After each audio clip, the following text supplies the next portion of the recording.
नमः। ओम श्री गुरुभ्यो नमः। ओम मातृशक्तये नमः। ओम असतो मा सद्गमय तमसो मा ज्योतिर्गमय मृत्योर्मामृतंगमय। ओम शांति शांति शांति। उपनिषद कक्षा 265 छांदोग्य उपनिषद की कक्षा 106 ब्रह्मचर्य ब्रह्म विद्या की अनुष्ठान ब्रह्म विद्या की प्राप्ति के लिए ब्रह्मचर्य साधन की स्तुति कर रहे हैं। परम पुरुषार्थ का साधन जो ब्रह्मचर्य है उसकी महिमा यहाँ गा रहे हैं। जो आत्मा सेतुत्वादि गुणों से युक्त है उसकी प्राप्ति के लिए ज्ञान का सहकारी साधन जो ब्रह्मचर्य है उसका विधान कर रहे हैं। यज्ञादि के द्वारा उसकी स्तुति करते हैं। कर्तव्यार्थम माने वो करने की चीज है। अथयद यज्ञ इत्याचक्षते ब्रह्मचर्यमेव तत् ब्रह्मचर्येण हि यो ज्ञाता तम विन्दते। यज्ञ जिसको यज्ञ कहते हैं वो ब्रह्मचर्य है। ब्रह्मचर्य के द्वारा ही जो ज्ञाता है वो तम विन्दते उसको प्राप्त कर लेता है। तो यो ज्ञाता तम विन्दते ब्रह्मचर्य साधन के द्वारा यो ज्ञाता, यहाँ अक्षर की अनुवृत्ति बताई भाष्यकार ने। यज्ञ को भी ब्रह्मचर्य बता दिया। ब्रह्मचर्य साधन के द्वारा ज्ञाता उसको प्राप्त, ज्ञाता माने विद्वान। ब्रह्मचर्य साधन के द्वारा जो विद्वान है वो उसको प्राप्त कर लेता है। यो ज्ञाता माने न केवलम फल द्वारा यज्ञो ब्रह्मचर्य अंतर्भवती, केवल फल के द्वारा यज्ञ ब्रह्मचर्य में अंतर्भूत होता वैसा नहीं, किंतु यकार जकार संस्पर्शादपि, यकार और जकार के संस्पर्श से भी इस बात को सिद्ध कर रहे हैं। यह ज्ञाता या विद्वान फल के द्वारा माने यज्ञ चित्त शुद्धि का साधन होता है। तो न केवलम फल द्वारा यज्ञो ब्रह्मचर्य अंतर्भवती, यज्ञ ब्रह्मचर्य में अंतर्भूत होता है, किंतु यकार जकार संस्पर्शात अपि इत्याह। तो जिसको हम यज्ञ कहते हैं वो ब्रह्मचर्य है। ब्रह्मचर्य से ही ज्ञाता उसको प्राप्त करता है। अत्यद इष्टम इत्याचक्षते ब्रह्मचर्यम एव तत्, इष्ट जो है वो भी ब्रह्मचर्य है। ब्रह्मचर्येण इष्ट्वा आत्मानम अनुविन्दते, ब्रह्मचर्य से ही यजन करके, इष्ट्वा के दो अर्थ हैं। एक तो यजन, यज धातु से इष्ट्वा बनता है, एक इश धातु से भी इष्ट्वा बनता है। तो यज धातु से इष्ट्वा बनेगा तो यजन करके, पूजन करके, और इस धातु से बनाएगा तो इच्छा करके। अभीप्सा जैसे श्री अरविंद ने 3 साधन, ट्रिपल योग बोलते हैं उनका, एस्पिरेशन, रिजेक्शन और कंप्लीट एब्सोल्यूट सरेंडर। मानी इच्छा भी एक अभीप्सा जिसको कहते हैं, उसको इच्छा को इंग्लिश वर्ड जो है वो एस्पिरेशन है, केवल डिजायर से नहीं। माने डिजायर तो भौतिक चीजों की होती है, वह एस्पिरेशन में एक ऐसा भाव है कि जिसकी पूर्ति के बिना आदमी सांस नहीं लेता। जब तक पूरी नहीं हो जाती तब तक वो रुकता नहीं। जैसे पानी में किसी को हम दबा दें तो वो पानी में दबा हुआ व्यक्ति जब तक जितनी ताकत है बाहर आने की कोशिश करता है, इसको एस्पिरेशन कहते हैं। या आग लग जाए जैसे कहीं घर में तो उसको एस्पिरेशन कहते हैं। या कभी कभी मैंने एक बार देखा कि वो भूकंप आ गया तो सारे ब्रह्मचारी यहाँ से वहां मैदान में जाकर खड़े हो गए। मतलब इतनी जल्दी जो है, जैसे हिलने लगा तो इतनी जल्दी थोड़ा थोड़ा हिल रहा था, पर इतनी जल्दी मैदान में जाकर खड़े हुए कि जैसे जैसे कि कोई पीछे पड़ जाए, आदमी जो है ना, सर्प पीछे पड़ जाए, हाथी पीछे पड़ जाए, और वो उसकी गति बढ़ जाती है, ऐसे हो जाता है। एस्पिरेशन में गति भी बढ़ जाती है। एक हाथी के पास जाकर के मैंने अपना अनुभव भी एक बार शांति धाम में ना, हाथी के पीछे पीछे ऐसे उसकी क्रियाओं को देखना चाह रहा था, तो हाथी के पीछे तक पहुंच गया, तो उल्टा होकर के वो मेरे पीछे दौड़ा। तो मुझे उसकी, शास्त्री जी मेरे साथ थे, मैं शास्त्री जी बोले इतनी स्पीड तो मैंने दौड़ते हुए की कभी देखी। इतनी इतनी स्पीड में कभी आपको दौड़ते हुए देखा नहीं। तो इसको कहते हैं एस्पिरेशन। आगे चीजें सपने की फिर वो अंतिम के क्या क्या आप ही तो बताओ नहीं, फिर दौड़ दिन फिर वो जब भाग आए तो फिर क्या करता, फिर थोड़ी जाते थे हम उसके पास। छोड़ता नहीं, वो तो आंखों से ओझल भी हो गए, और कई झुंड में ऐसे नहीं करता है।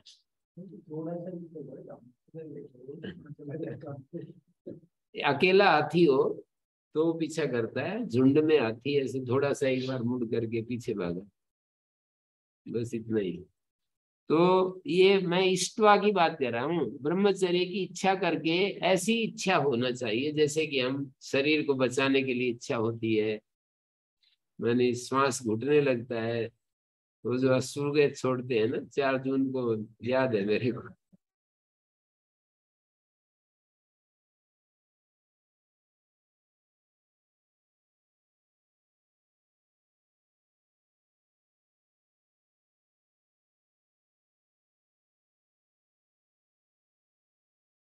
क्या हो जाता है, मतलब एक तो दुख, जैसे कि न्याय दर्शन में कहा है कि दुख, वो मूलतः यही बात कहना चाहते हैं, दुखों से पार होने की बात। आगे तो अपने आप जो कुछ होगा होगा। अब वो उन्होंने बहुत ज्यादा पता नहीं क्या सोच करके बहुत सारा शास्त्रार्थ किया, और ये बात कहा कि नित्य सुख कुछ नहीं होता है, नित्य सुख नाम की कोई चीज नहीं होती है। शायद उनका आग्रह इस बात में है कि आपको यदि उसमें भी राग हो गया, उस नित्य सुख में भी आपको एकदम से एक डिजायर बन गई है, इच्छा बन गई है, तो तुम्हारे लिए बहुत, ये ठीक सेम बात कृष्णमूर्ति भी बोलते हैं। ये मुक्ति की भी जो इच्छा है, अब वो कुछ विचारक इस तरह ही सोचते हैं, देखे वो तो शास्त्र पढ़े हुए व्यक्ति नहीं है, पर फिर भी उन्होंने निष्कर्ष तो यही दिया है कि भाई मुक्ति की तुम, ये भी एक प्रकार का राग ही है, एक प्रकार की ये, जो भी चाहे तुम बड़ी चीज की इच्छा करो या छोटी चीज की इच्छा करो, उसका कुछ फर्क नहीं।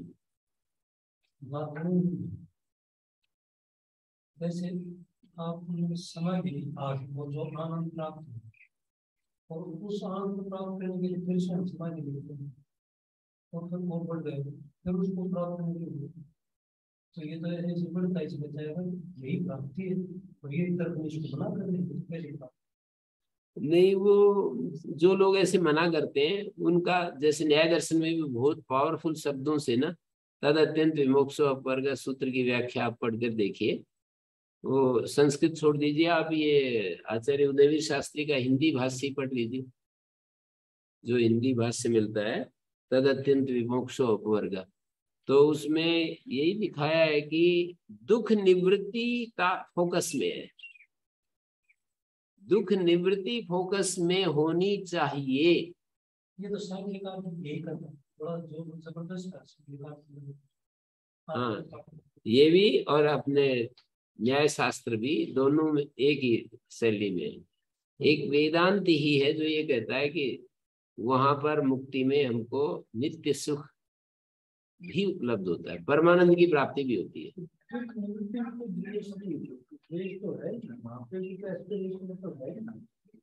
हाँ, तो दुख निवृत्ति तक तो ठीक है, ये बोलते हैं ये वाले लोग जो है ना, जैसे तार्किक लोग दुख निवृत्ति की तो बात करते ही हैं, तो एस्पिरेशन दो तरह की हो जाती है, एक तो दुख निवृत्ति की, एक परमानंद प्राप्ति की।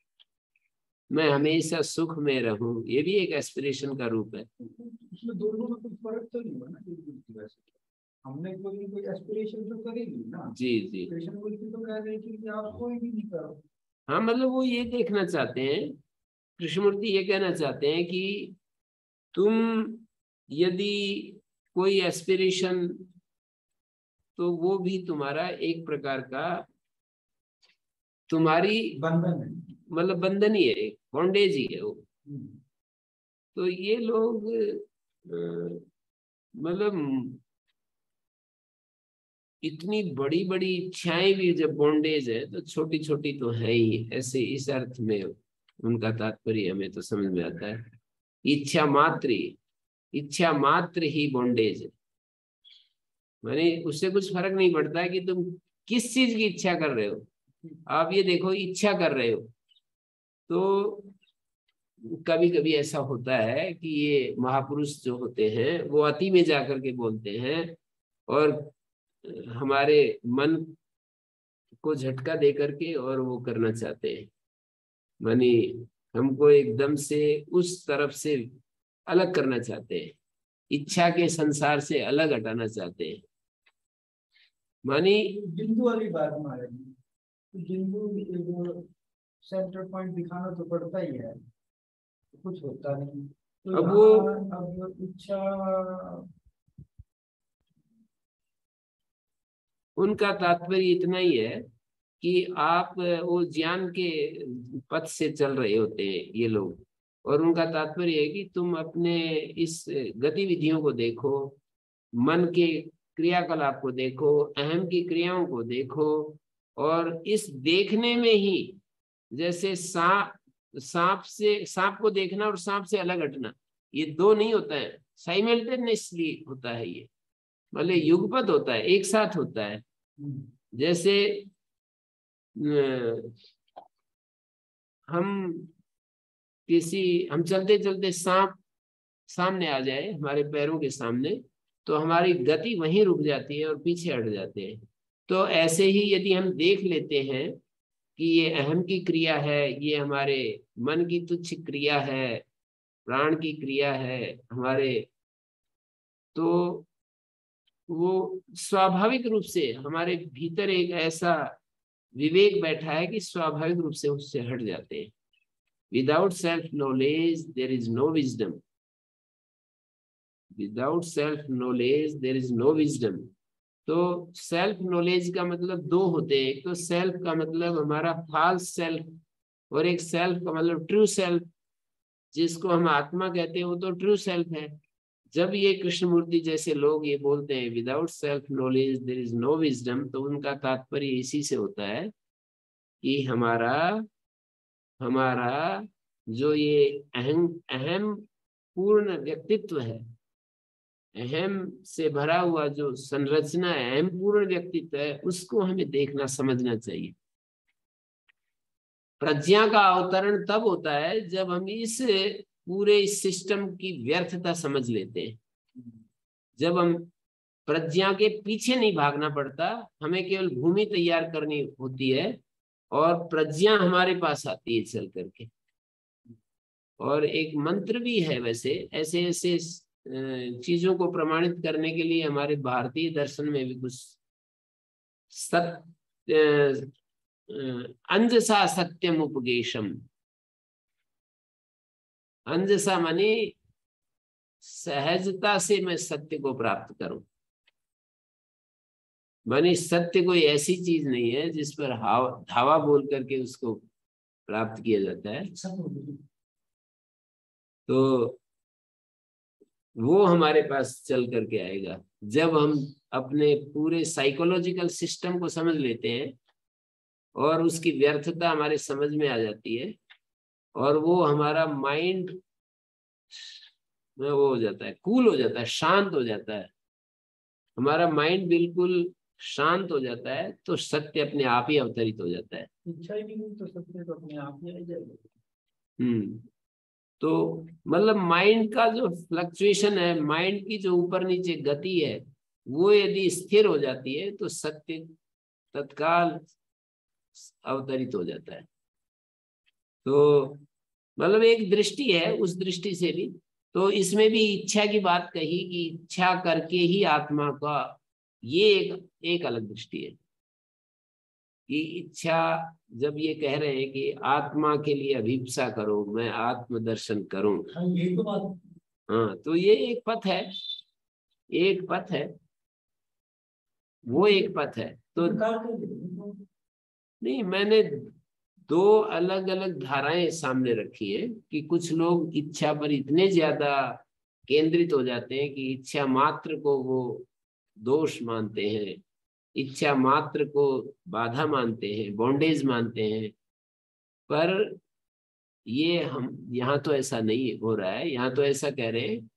इसलिए यहाँ इष्टवा के दो अर्थ हो रहे हैं ना। तो कोई जब कहेगा, इस पंक्ति की व्याख्या करेगा, तो ये कहेगा कि इष्टवा का मतलब तो पूजयित्व है, आत्मा की पूजा करके इस आत्मा को प्राप्त करते हैं, ब्रह्मचर्य के द्वारा आत्मा की पूजा करके, ब्रह्मचर्य के द्वारा आत्मा की इच्छा करके आत्मा को प्राप्त करते हैं, ये भी एक अर्थ बनता है। ब्रह्मचर्य के द्वारा आत्मा की पूजा करके आत्मा को प्राप्त करते हैं। तो ये कुछ साधन बताए जा रहे हैं यहाँ पर। मानी यज्ञ भी ब्रह्मचर्य, ब्रह्मचर्य से जो जानने वाला विद्वान है वो उस आत्मा को प्राप्त कर लेता है। जो इष्टम है ये भी ब्रह्मचर्य है, ब्रह्मचर्य से ही यजन करके या इच्छा करके, अभीप्सा करके आत्मा को प्राप्त करते हैं। सत्रायण जिसको कहते हैं वो भी ब्रह्मचर्य है, ब्रह्मचर्य से ही आत्मा सत आत्मनस्त्राणम विन्दते, सत का आश्रय लेकर अपनी आत्मा की रक्षा होती है। जो मौन कहते हैं वो भी ब्रह्मचर्य है, ब्रह्मचर्येण ही आत्मानम अनुविद्य मनुते, ब्रह्मचर्य के द्वारा ही अपनी आत्मा को शास्त्र और आचार्य से जान करके फिर मनन कर पाते हैं। मौन का संबंध मनन से है, पर अनुविद्य मनुते, आत्मानम अनुविद्य, शास्त्र और आचार्य से जानकर और फिर हम मनन करते हैं। मनुते माने ध्यायति, ध्यान करते हैं। और जो अनास्कायनम कहते हैं वो भी ब्रह्मचर्य, आत्मा न नश्यति, एषी आत्मा न नश्यति, ये आत्मा नष्ट नहीं होती, यम ब्रह्मचर्य अनुविद्यते, ब्रह्मचर्य से जिसको हम प्राप्त करते हैं वो आत्मा नष्ट नहीं होती।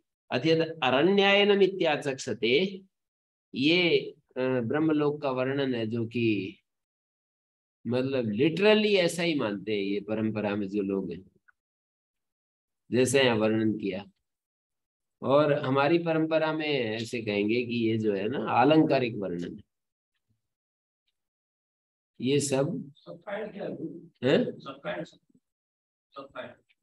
सत्रायण माने सतह त्राणम, आत्मा का आश्रय लेकर के, और आत्मा मानी सत का आश्रय लेकर के और आत्मा की रक्षा करना, ये सत्रायण कहलाता है। सत कहते हैं आत्मा को, सत स्वरूप सदैव सौम्यदमग्र आसीत, सत कहते हैं आत्मा को, सत का आश्रय लेकर के और अपनी रक्षा करना, आत्मनः त्राणम, अपनी रक्षा करना, इसको सत्रायण कहते हैं। तो अरण्यायन, अनास्कायन, ये अनास्कायन का एक अर्थ वो भी होता है उपवास परायण। अनास्कायन मानी उपवास परायण, अनास्कायनम इत्याचक्षते ब्रह्मचर्य में तद, उपवास परायण का मतलब है भोग से उपरत होना। अनाशकायनम, उपवास का मतलब क्या है, भोग से उपरत होना, ये भी ब्रह्मचर्य ही है। एष ही आत्मा न नश्यति, यम ब्रह्मचर्य विन्दते, ब्रह्मचर्य से जिसको पाते हैं वो आत्मा नष्ट नहीं होती है। अथयत अरण्यायनम इत्याचक्षते, जिसको अरण्यायन कहते हैं वो भी ब्रह्मचर्य है। अरण्य शब्द में दो शब्द हैं, यद अरण्यायनम ब्रह्मचर्य में तद, तद अरश्च है वही न्यश्च अर्णव, तद अरश्च, एक अर नाम का अर्णव है, एक ने नाम का अर्णव है। अरश्च न्यश्च अर्णव, अर और ने ये दो अर्णव हैं। अर और ने ये दो सागर हैं, समुद्र हैं। ब्रह्मलोके ब्रह्मलोक में, तृतीयस्याम इतो दिवी, अरण्य शब्दयोर अर्णवयो, अरण्य शब्दयो अर्णवयो ब्रह्मचर्यवतो अयनात् अरण्यायनम ब्रह्मचर्यम। ब्रह्मचर्य साधन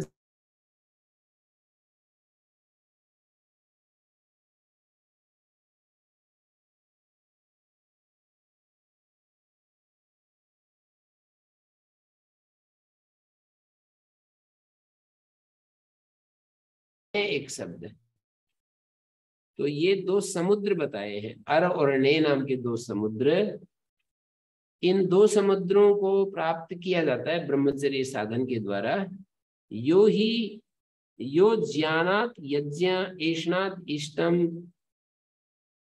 ज्ञान से यज्ञ, यो ज्ञानात यज्ञ एषणात इष्टम, सतत्राणात सत्रायणम, मननात् मौनम, अनसनात् अनस अनास्कायनम, अरण्योर्गमनाद अरण्यम अरण्यायनम इत्यादि भी महद भी पुरुषार्थ साधने स्तुतत्वात्। बड़े बड़े पुरुषार्थ के साधनों के द्वारा जिसकी स्तुति की गई है, महद भी पुरुषार्थ साधने स्तुतत्वात् ब्रह्मचर्यम परमम ज्ञानस्य कार्य कारणम। जो ब्रह्मचर्य है वो परम ज्ञान का परम साधन है, ज्ञान का सहकारी कारण परम साधन है। इत्यतो ब्रह्म विदा यत्न तो रक्षणीयम। ब्रह्म ज्ञानी को यत्न से ब्रह्मचर्य की रक्षा करनी चाहिए। तत्र ही ब्रह्मलोके, तो करें तद या एव एतौ अरम च न्यम च अर्णव ब्रह्मलोके, तत् मानी तत्र, ब्रह्मलोक में अर और ने नाम के दो समुद्र हैं। समुद्रो समुद्रोपमेवा, या तो समुद्र के समान है या समुद्र ही हैं। सरसी तृतीयस्याम भुवम अंतरिक्षम चापेक्ष तृतीया, कहते हैं ये जो भूलोक है और अंतरिक्ष लोक है, इन दोनों की अपेक्षा से तृतीय जो द्युलोक है उसको यहाँ पर तृतीय शब्द से कहा गया है। तृतीयस्याम भुवा अंतरिक्षम अपेक्ष तृतीया द्यौ, अस्याम तृतीयस्याम इतो अस्मात् लोकाद आरभ्य गण्यमानायाम दिवी। इस भूलोक से जब गणना शुरू करेंगे, भूलोक पहला, अंतरिक्ष लोक दूसरा, द्युलोक तीसरा, तो इस गणना क्रम में द्युलोक तीसरा आएगा। तत्र तत्रैव च ऐरम इरा अन्नम तन्मयो ऐरः, वहां पर ऐरम मदम माने अन्नमय ऐर है, मंडः तेन पूर्णम ऐरम मदीयम, तद उपयोगिना मदकरम हर्षोत्पादकम सरा। उसके उपयोगी, उसका उपयोग करने वालों के लिए ये मदकर हर्षोत्पादक सर है, मस्त कर देता है वो तालाब, उसका जो जल है, उस जल का सेवन करने वालों के लिए वो हर्षोत्पादक है। तत्रैव ऐरम, इरा नाम अन्न का है, तन्मयो ऐरः मंडः, तन्मय जो है ऐर है और उसी को मंड मानी सार, मंड शब्द का अर्थ है सार। तो ऐरम इरा अन्नम तन्मयो ऐरो मंडः, इरा का जो सार है वो ऐर कहलाएगा। तेन पूर्णम ऐरम मदीयम तद उपयोगिना मदकरम, मदीयम का मतलब मदकरम, मदीयम शब्द का अर्थ है मदकर, हर्षोत्पादक वो तालाब। तत्रैव अश्वत्थो वृक्षा, वहां पर अश्वत्थ वृक्ष है। सोम सवना नामता, सोमो अमृतम तन निस्रवो अमृत स्रवा इति वा। सोम अमृत को कहते हैं, और सोम का श्रवण जहां होता रहता है, सोम चूता रहता है जहां, तन निस्रवो, उस अमृत का बहना जहां होता है, अमृत स्रवा। तत्रैव च ब्रह्मलोके ब्रह्मचा साधन रहित, ब्रह्मचर्य साधन वद्भ्यो अन्येर न जीयते। और वो जो ब्रह्मलोक है उसमें ब्रह्मचर्य साधन रहित जो होते हैं, ब्रह्मचर्य साधन वद्भ्यो अन्य, ब्रह्मचर्य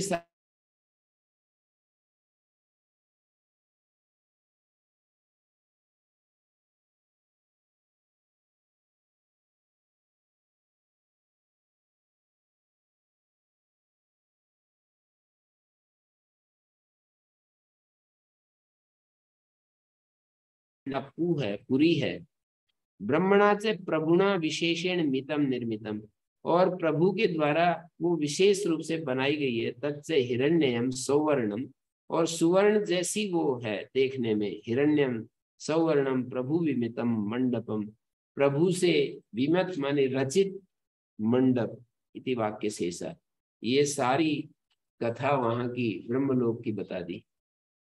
ऐसे मैंने पहले ही बोल दिया कि ये लोग ऐसे ही इन शब्दों का अर्थ लेते हैं, और चूंकि महर्षि दयानंद तो ब्रह्मलोक नाम की कोई अलग चीज नहीं मानते, इसलिए वो तो उनको आलंकारिक वर्णन ही करना पड़ेगा, या फिर इस धरती पर इस तरह के जो निर्मित जो वो है स्थान है, इसी धरती पर इस तरह के भी जो जो यहाँ पर वर्णन किया है, इस तरह के जो स्थान है उनको समझना होगा। मूल श्रुति तो ये भाष्यकार ने बात की गई है, ऐसा संकेत नहीं।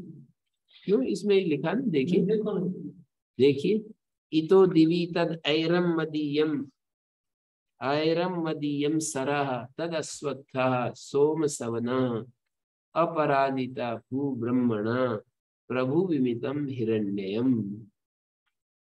ये तीसरा मंत्र देखिए, तीसरे मंत्र में सारा है जो भाष्य ने इन शब्दों का अर्थ लिखा है ना।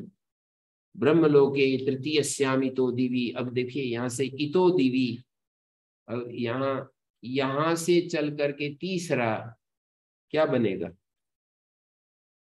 पहला भूलोक, दूसरा अंतरिक्ष लोक, तृतीय द्युलोक।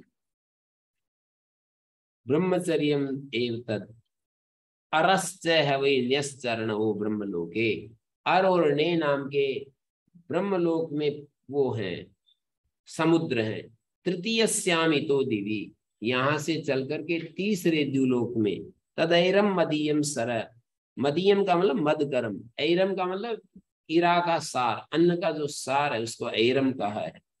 और तद अश्वत्था, वहां पर एक अश्वत्थ वृक्ष है। सोम सवना, सोम चूता रहता है, अमृत चूता रहता है। तद अपराजिता पू, अपराजित पू है ब्रह्मणा प्रभु विमितम हिरण्य, हिरण्य में सौवर्णम, प्रभु विमितम माने प्रभु के द्वारा रचा हुआ। तद या एव एतौ अरम चण्यम चरणो ब्रह्मलोके ब्रह्मचर्य विन्दति, इन दोनों अर और ने नाम के समुद्रों को ब्रह्मलोक में ब्रह्मचर्य के द्वारा जो प्राप्त करता है, तेसाम एवेश ब्रह्मलोका, उन्हीं को ये ब्रह्मलोक मिलता है। तेसाम सर्वेषु लोकेषु कामचारो होती, उसका सब लोगों में कामचार हो जाता है। तो ये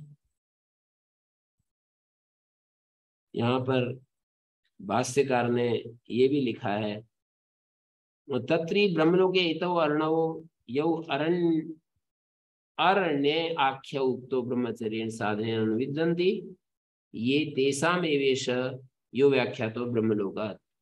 तेषाम च ब्रह्मचर्य साधनवताम ब्रह्मविदाम, ब्रह्मचार्य साधन संपन्न ब्रह्मविद लोगों का सर्वेषु लोकेषु कामचारो भवति न अन्येषाम। अब ब्रह्मचर्य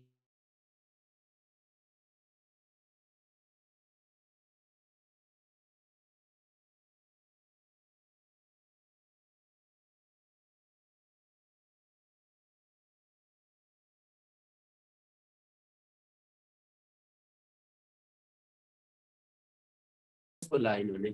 अभी ये तो कोई अलंकारिक वर्णन हो सकता है, जैसे कि कोई कहता है ना, तुम तो इंद्र हो, तुम तो यम हो, तुम तो कुबेर हो, तुम तो वरुण हो, जैसे लोक में हम वो करते हैं। ये ननु अत्र त्वम इंद्र त्वम यमा त्वम वरुण इत्यादि भी यथा कश्चित् स्तूयते महारहा, जैसे कोई पूज्य व्यक्ति का स्तवन करते हैं। इष्टादि भी शब्द, ऐसे इष्टादि शब्दों के द्वारा न इत्यादि विषय तृष्णा निवृत्ति मात्रम स्तुत्यर्हम्, इष्टादि शब्दों के द्वारा स्त्रियादि विषय तृष्णा निवृत्ति मात्र स्तुत्यर्हम् किंतरी ज्ञानस्य मोक्ष साधनत्वात् तदेव इष्टादि भी स्तूयते इति केचित्। कुछ लोग ऐसे कहते हैं, अरे स्त्री आदि की निवृत्ति परायणता में तात्पर्य नहीं है इसका कि स्त्री आदि विषय की तृष्णा से अलग हो जाना चाहिए, इतने मात्र में श्रुति का तात्पर्य नहीं है। ज्ञानस्य मोक्ष साधनत्वा, ज्ञान ही मोक्ष का साधन है। तदेव इष्टादि विस्तृयते, उस ज्ञान को इष्टादि शब्दों से स्तुति किया जाता है, ना कि स्त्रियादि विषय तृष्णा निवृत्ति मात्र यहाँ पर विधान किया जा रहा है। कुछ लोग ऐसा करते हैं, भाष्यकार कहते हैं नहीं, ऐसी बात नहीं है। क्यों? स्त्रियादि बाह्य विषय तृष्णा अपहृत चित्ता नाम प्रत्येगात्म विवेक विज्ञान अनुपत्ति, जिनको स्त्रियादि बाह्य विषय तृष्णा से जिनका चित्त अपहरण कर लिया गया है, उनको प्रत्येगात्म विषय विवेक विज्ञान हो ही नहीं सकता है। परांची खानी, श्रुति का उदाहरण देते हैं, परांची खानी व्यत्रिणत स्वयं भूत अस्मात् परांग परिपश्यन्ति नान्तरात्मन, कि ये इंद्रियां बहिर्मुख बनी हैं, परांची खानी बाहर की तरफ देखती हैं, व्यत्रिणत इनको विधाता ने इनका हिंसन कर दिया है, इनको बहिर्मुख कर दिया है, और बहिर्मुख करके इनका एक प्रकार से हिंसन कर दिया है इन इंद्रियों का। ये मतलब इनका एक प्रकार से वो कर दिया है, इनका नाश ही कर दिया है, शक्तिहीन हो गई है ये बाहर देखते देखते।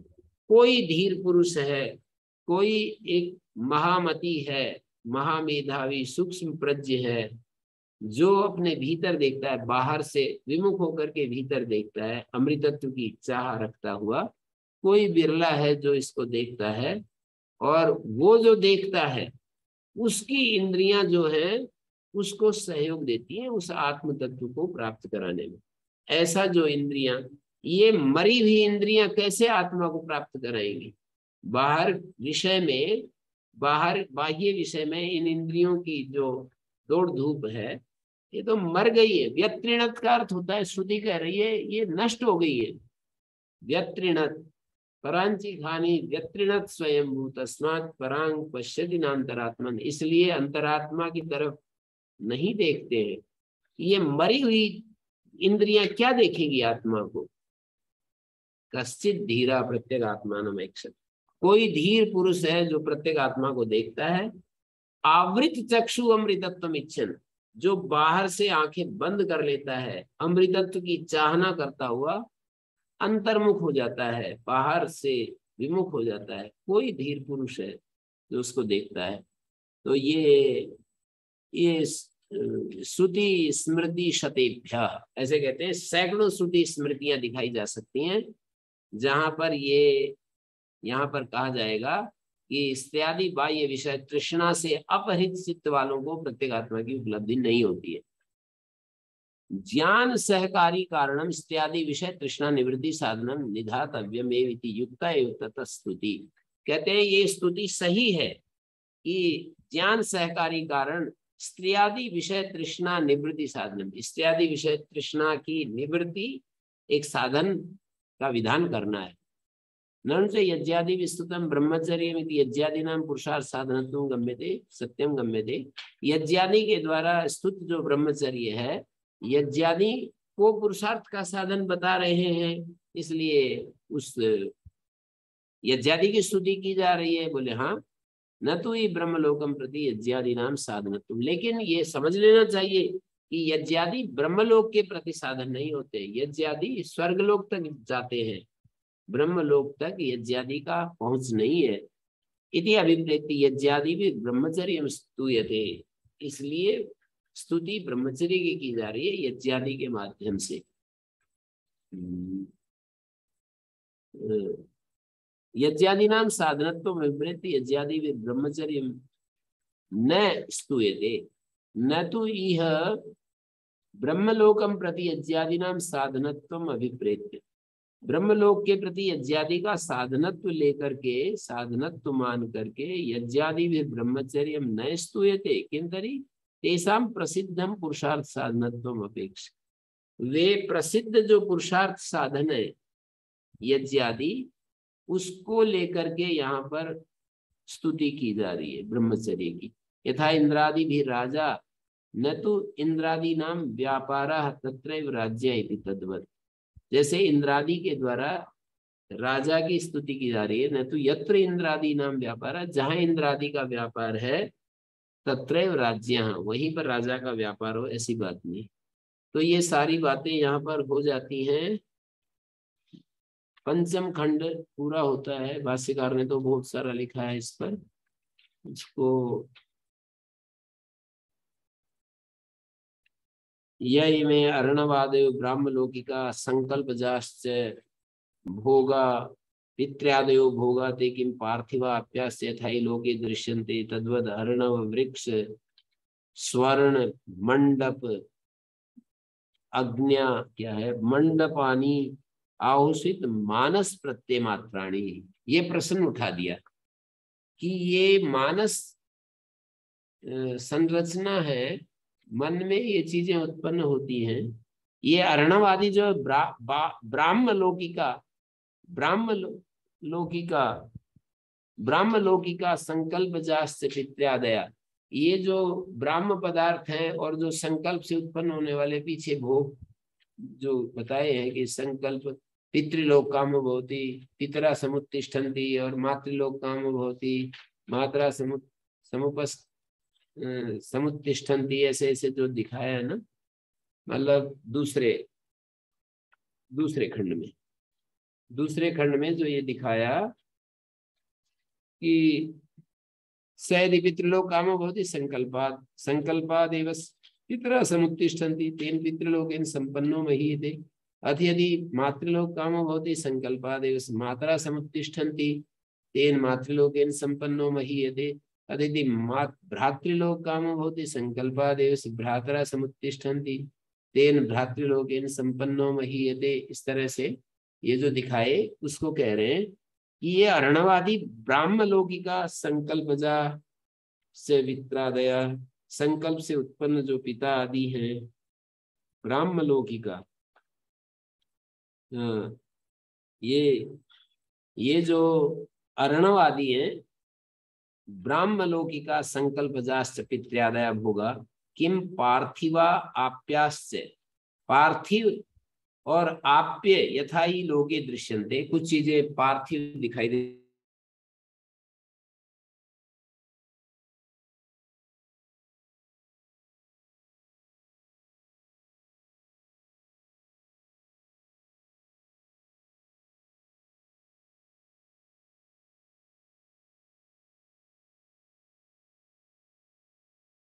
पार्थिवा आप्यास से स्थूला स्यु, कहते हैं ये पार्थिव और आप्य स्थूल पदार्थ होंगे तो हृदयाकाशे समाधान अनुत्पत्ति, तो हृदयाकाश में हृदय आकाश में इन सब की कैसे अनुत्पत्ति सिद्ध करोगे।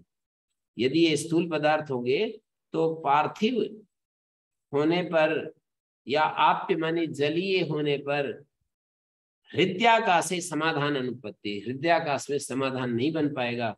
पुराणे से मनोमयानी ब्रह्मलोके शरीरादि वाक्यम विरुद्धे, और पुराण में ये कहा है कि मनोमय ब्रह्मलोक में शरीर आदि होते हैं, ये वाक्य विरुद्ध हो जाएगा।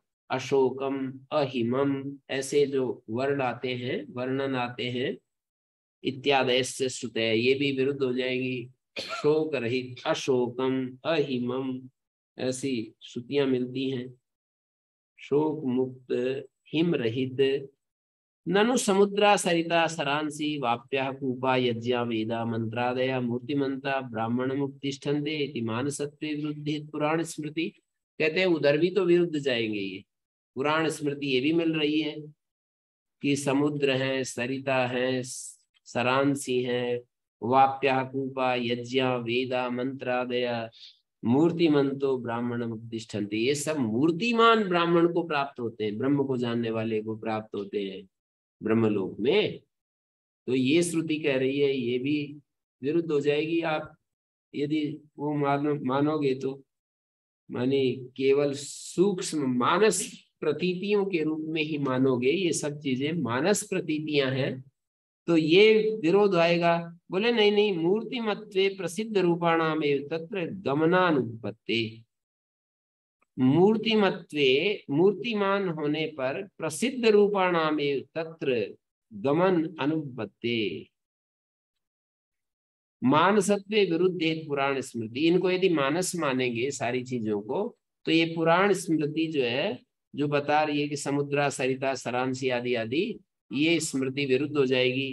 तो कह रहे कि नहीं, मूर्तिमत्वे प्रसिद्ध रूपाणामेव तत्र गमन अनुपत्ति तस्मात् प्रसिद्ध मूर्ति व्यतिरेकेण सागरादीनां मूर्त्यंतरम सागरादि भी उपात्तम ब्रह्मलोक दंत्री कल्पनीयम। कहते हैं नहीं, ये बात नहीं है, पुराण स्मृति विरुद्ध नहीं होगी। मूर्तिमत्वे प्रसिद्ध रूपाणामेव तत्र, प्रसिद्ध रूप जो है उनका गमन वहां पर नहीं हो पाएगा।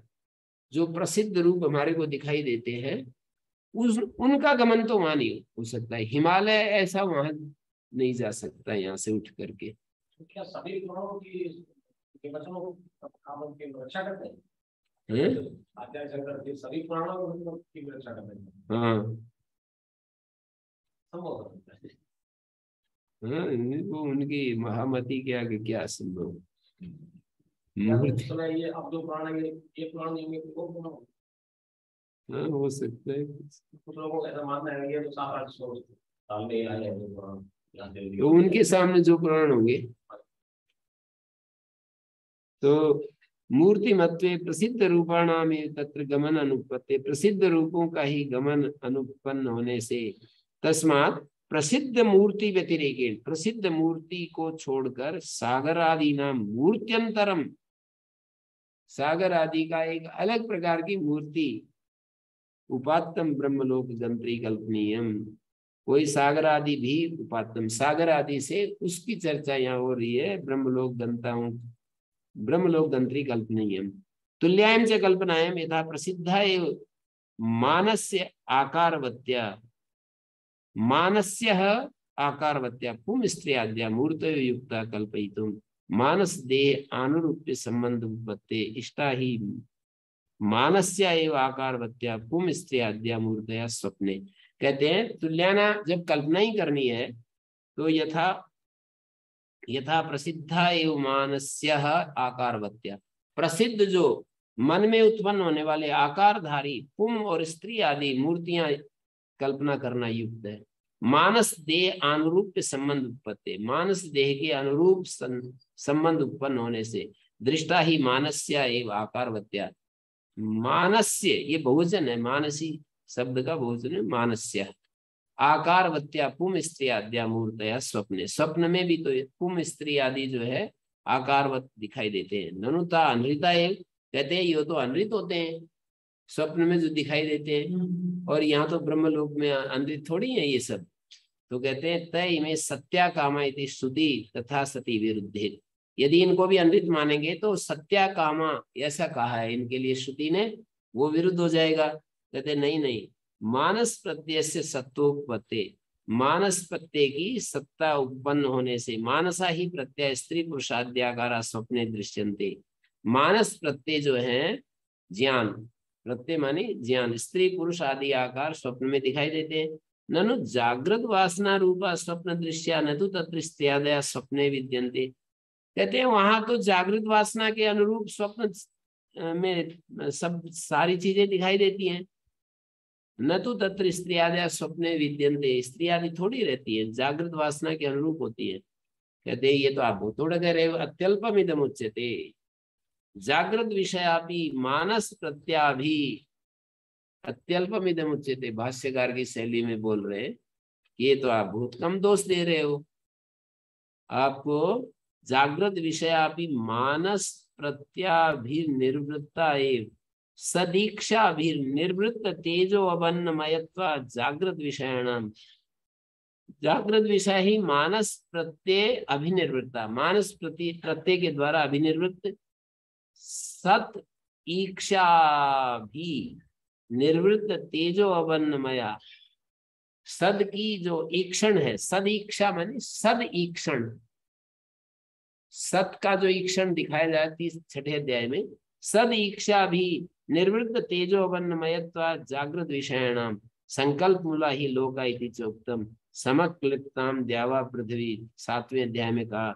सर्वश्रुतिषु च प्रत्यगात्मा उत्पत्ति प्रलयश्च तत्रैव स्थितिश्च, सभी श्रुतियों में प्रत्यगात्मा के उत्पत्ति प्रलय तत्रैव स्थिति यथा वारा नाभो इत्यादि न उच्यते, तस्मात् मानसानां बाह्यानां च विषयाणां इतरेतर कार्य कारणत्व मिश्यते बीजांकुरवत्। मानस और बाह्य जो विषय होते हैं, इतरेतर कार्य कारण भाव दिखाई देता है बीजांकुर की तरह, यद्यपि बाह्या एव मानसा मानसा एव बाह्या नानृतत्वं तेषां कदाचिदपि स्वात्मनि भवति।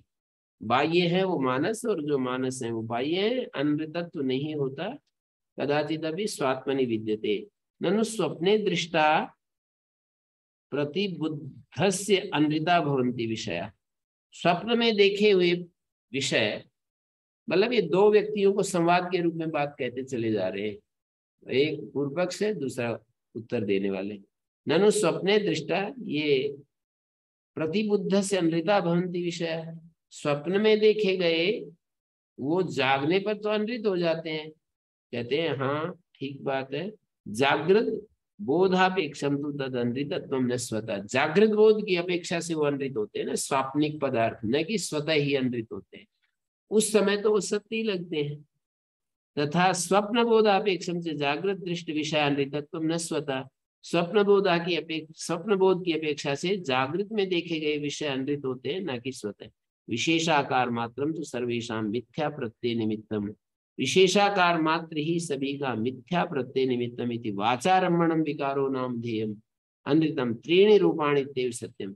वाणी का आलम्बन लेकर विकार मात्र है, ये जो नाम बोले जाते हैं ये सब अनृत रूप है। तीन रूप ही सत्य है, तेजो अबन्न, जो तीन रूप है वही सत्य है। तानी अभी आकार विशेष तो अनृतम, तान वो भी आकार विशेष से यदि देखोगे तो अनृत है। स्वतः सन्मात्र रूपतया, यदि सन्मात्र में, जैसे कि आकार रूप में सकोरा, घड़ा, सुराही, ये सब अनृत है। मिट्टी के रूप में देखे तो सत्य है, मिट्टी के रूप में यदि देखे उन सबको, जैसे सोने के रूप में देखें तो हजार प्रकार के आभूषण सत्य ही हैं, लेकिन आकार के रूप में अलग अलग आभूषणों को देखें तो वो तो चले जाते हैं। जो चला जाए वो सत्य कैसा? जो अभी आभूषण दिख रहा है, सुनार उसको पिघला करके फिर दूसरे आकार को में ढाल देता है, तो उसको कैसे कहेंगे? तो आकार विशेष तो अनृतम स्वतः सन्मात्र रूपतः सत्यम प्राग सदात्म प्रतिबोधात स्व विषय भी सर्वम सत्यम एव। कहते हैं सदात्म प्रतिबोध से पहले तो हम अपने आप को सत्य मानते। क्या क्या मानते हैं? हम शरीर मानते हैं, हम एक बुद्धि मानते हैं, बुद्धि में जो विचार आते हैं वो अपना स्वरूप मानते हैं। प्राग सदात्म प्रतिबोधात स्व विषय भी, अपने बारे में भी हम सब सत्य ही मानते हैं। स्वप्न दृश्यायु न कश्चित विरोध, और सत्यम एव स्वप्न दृश्यायु आत् स्व विषय भी सर्वम सत्यम एव स्वप्न दृश्यायु स्वप्न दृश्य इव इति न कश्चित विरोध। तस्मात् मानसा एव ब्राह्म लौकिका अरण्यादय संकल्पजास्य पित्यादय काम। ये मानस ही है, ब्राह्म लौकिक ब्रह्म संबंधी, जो ब्राह्म लौकिका, इस शब्द का क्या अर्थ कर रहे हैं जी? ब्रह्म लोक संबंधी। हाँ, ब्रह्म लोक संबंधी ब्राह्म लौकिका ठीक शब्द है। ब्रह्म लोक से ठक प्रत्यय कर दिया, तो ब्रह्म लौकिका अरण्यादय संकल्प जास्त पित्यादय कामा।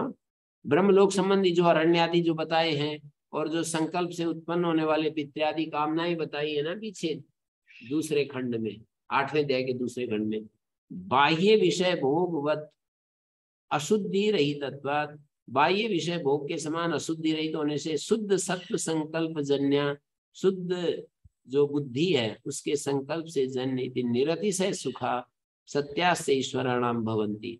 निरतिशय सुख वाले और सत्य भी होते हैं, राजाओं के जैसे होते हैं। ईश्वराणाम भवन्ति सत सत्यात्म प्रतिबोधे भी, सत सत्यात्म प्रतिबोध हो जाए तो रज्ज्वा में विकल्पिता सर्पादय, जैसे रज्जु में सर्पादि की कल्पना की जाती है, सदात्म स्वरूपता में प्रतिपद्यन्ते, सदरूपता को प्राप्त हो जाते हैं। जैसे ही हम उन सर्पादि को देखते हैं तो सदरूपता को प्राप्त हो जाते हैं। इति सदात्मना सत्यायु भवन्ति। तो इस पूरे चर्चा के बाद क्या निष्कर्ष निकला, ये तो बड़ा मुश्किल है निकालना। एक के बाद एक ब्रह्मलोक में जो कुछ चीजें दिखाई वो सब कौन से साबित कर दिया? है। ब्रह्म लोक में भी जो कुछ आप लोग उसी को भी साबित करते हैं। हाँ, ब्रह्मलोक में भी जो दिखाई देता है तो वो ज्ञान हो जाएगा उस समय तो समझ चाहिए। है। पूर्ण ज्ञान होने के बाद तो समझ चाहिए। हाँ, तो पूर्ण से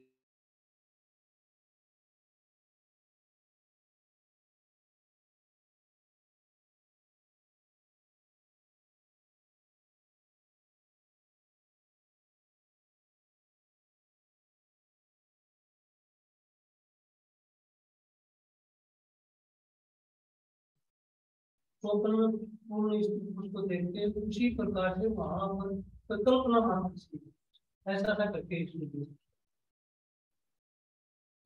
प्रतिबोध होने के बाद हम प्रतिबोध कहोगे सत्यात्म प्रतिबोधे भी रज्ज्वामिव कल्पिता सर्पादया सदात्म स्वरूपेण एव प्रतिपद्यन्ते सदात्मना सत्याय भवन्ति। सदात्मा से तो सत्य है, पर स्वरूपतः है तो सत्य नहीं है।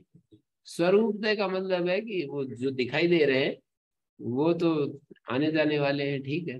मतलब यहाँ इस संसार में है वो भी ऐसी हाँ, ऐसा ही, हाँ ऐसा ही हुआ। वो दोनों के बात ये भी समझ चाहिए।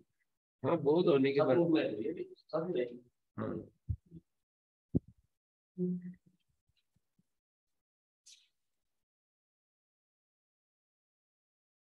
और ये कुछ इसमें जो है अथवा एता हृदय से नाड्या अथ या एता हृदय से नाड्याता पिंगलस्य अणिम्नास्तिष्ठन्ति शुक्लस्य नीलस्य पीतस्य लोहितस्य इति असौ आदित्य पिंगला इस शुक्ला इस नीला इस पीता इस लोहित। ये हृदय पुंडरी गत यथोक्त गुण विशिष्टम ब्रह्म ब्रह्मचर्यादि साधन संपन्न त्यक्त बाह्य विषयान्वित तृष्णा, जिसने बाह्य विषयान्वित तृष्णा छोड़ दी है उसकी उपासना करते हैं। तस्य यम मूर्धन्या नाड्या गतिर वक्तव्य, मूर्धा नाड़ी से गति कहनी है तो नाड़ी खंडा आरभ्यते। अथियायिता हृदय से नाड्या, हृदय की जो नाड़ियां हैं वो पिंगल से अणिमना तिष्ठन्ति, वो पिंगल से अणिमना तिष्ठन्ति। हृदय से पुंडरीकाकार से ब्रह्मोपासन स्थान से संबंधिनो नाड्या हृदय मांस पिंडात सर्वतो विनिश्रिता आदित्य मंडलादिवरस्मया तायता पिंगलस मानि वर्ण विशेष विशिष्ट से अणिमना सूक्ष्म रसस्य रसेन पूर्णा तदाकार तिष्ठन्ति। पिंगलस्य अणिमना वर्ण विशेष विशिष्ट, अणिमना का मतलब सूक्ष्म रस के रस से पूर्ण तदाकार तिष्ठन्ति वे नाड़ियां। तथा शुक्लस्य नीलस्य पीतस्य लोहितस्य शुक्ल नील पीत लोहित रसस्य पूर्ण इति सर्वत्र अध्याहर्तव्यम। तो उस रस से पूर्ण इसका अध्ययन करना चाहिए। यहाँ पर सूक्ष्म रसस्य रसेन पूर्ण तदाकारा तिष्ठन्ति वर्तन्ते तथा शुक्लस्य नीलस्य पीतस्य लोहितस्य च रसस्य पूर्ण इति सर्वत्र अध्यार्यम सौरेण तेजसापित्याख्येन। और आगे बताया इस मंत्र से तो स्पष्ट हो जाता है कि ये हृदय जो उपासना करते हैं बता रहे हैं वो यही है। जैसे कि अलग कही जा रही हमारी होगी यही मानते हैं, मैंने और भी कई जगह देखा। ता एता हृदय से नाट्या ता पिंगल सणिम्ना, पिंगल वर्ण की सूक्ष्म रस से पूर्ण तदाकारा एव तिष्ठन्ति वर्तन्ते। और फिर आगा शुक्ल नील पीत लोहित रस से पूर्ण नाड़ियां देखी गई हैं। ये शुक्ल नील पीत लोहित इति असौ आदित्य पिंगला, ये जो आदित्य है ये पिंगल है। एष शुक्ला एष नीला एष पीता एष लोहिता, ये आदित्य के सौरेण तेजसा पित्ताख्येन पाकाभिनिवृतेन कफेन अल्पेन संपर्कात पिंगलम भवति। सौर तेज से जो पित्त रूप में कहा जाता है पाकाभिनिवृतेन कफेन अल्पेन संपर्कात पिंगलम भवति सौरम तेजा पित्ताख्यम तदेव च वात भूयस्त्वात् नीलम भवति। और वही वाण मतलब जो पित्ताख्य तेज है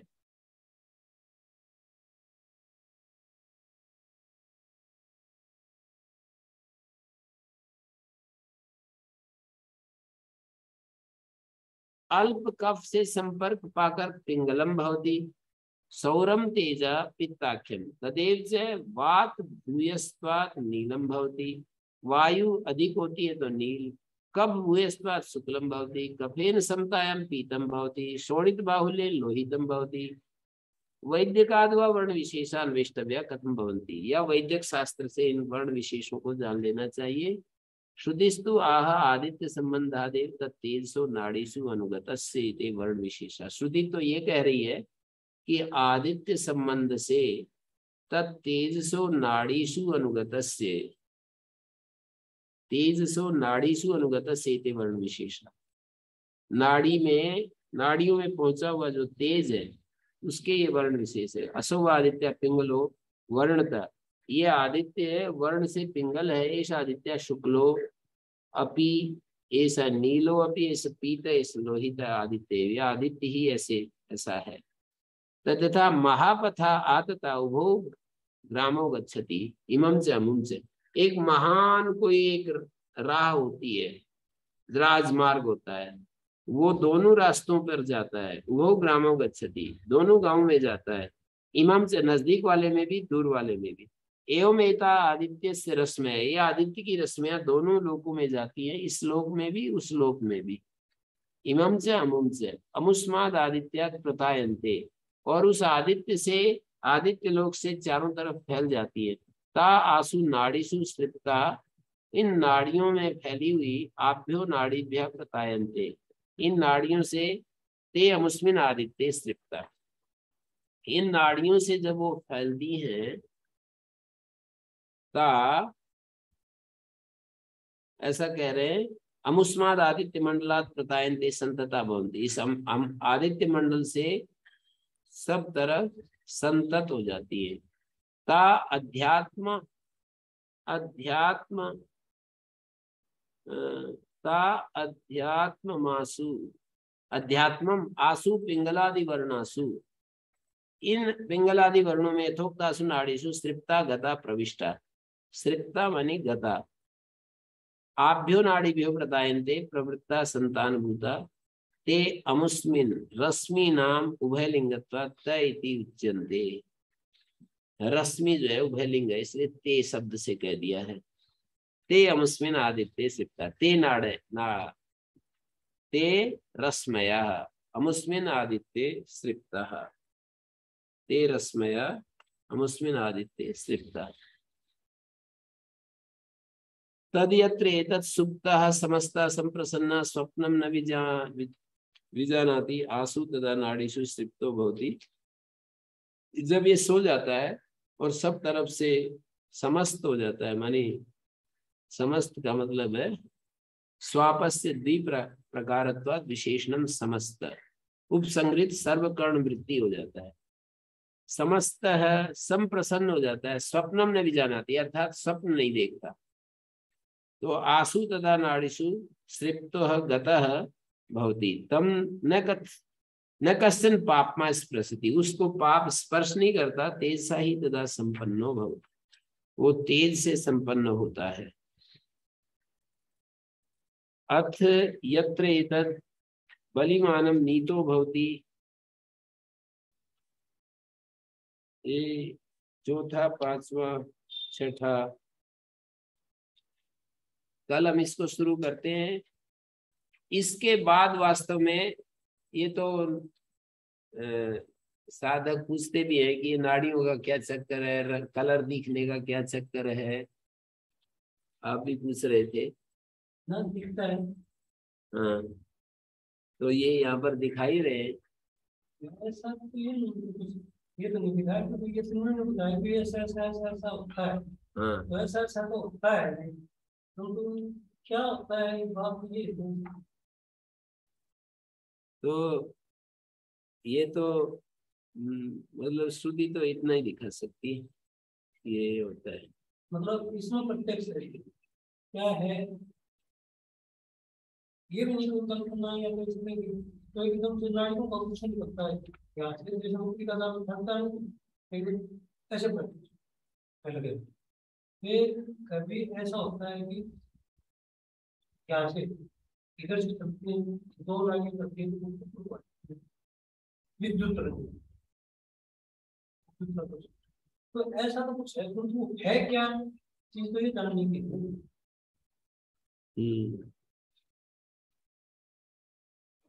तो वैसे इससे आगे जो विद्या चलेगी ना, प्रजापति विद्या, इस नाड़ियों वाले इस घेरे से आगे जो है ना, प्रजापति विद्या आ रही है। जैसे रंग वाइज में बताया थोड़ा, क्या बताया कि ये वास्तविक का विकार बन करके ये तो भाष्यकार कह रहे हैं। हाँ ठीक है, और मैं भी मानता हूँ।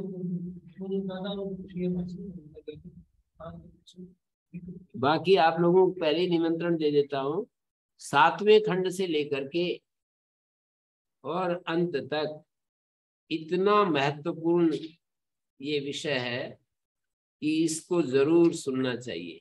7वें खंड से लेकर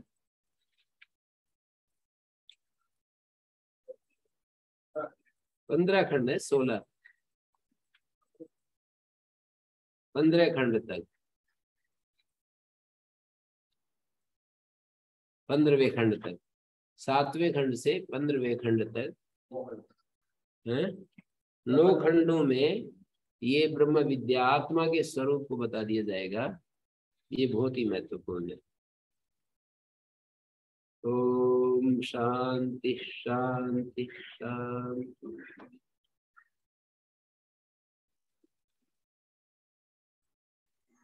ओम गुरुजी सादरम प्रणामी। ओम